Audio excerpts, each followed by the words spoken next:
Hi. When you look at the history of therapy from Freud onwards, it's mainly been one of disunity, where people begin in a certain approach and then have a new idea. And instead of integrating that idea within their existing approach, they tend to strike out on their own and create a new approach with a new organisation.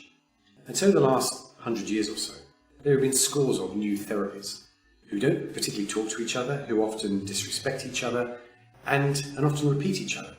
And it just stops the flow of therapy moving forward as dynamically as it could. So when I developed cognitive hypnotherapy, what I wanted to produce was a framework, a receptacle, that would mean that we could take all of the best bits of therapy from every other approach and arrange it in such a way that we could listen to the client and be able to take bits from every other direction and fit it into a bespoke, unique approach that fitted the way each client thinks, the way they represent the world. Because we might see 6 people with anxiety disorder in a given day, and for some therapists they will just get treated in exactly the same way. They'll have the label and they'll follow a protocol. Whereas for us, each person does their anxiety differently.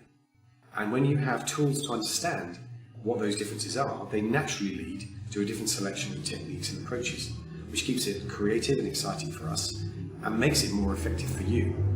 So be aware that when you book to see a cognitive therapist, it isn't going to be a one-size-fits-all approach, and it isn't a passive thing.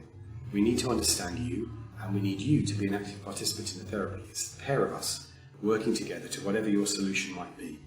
And by working proactively in that kind of way, we tend to get to a solution more quickly and make the change more permanently.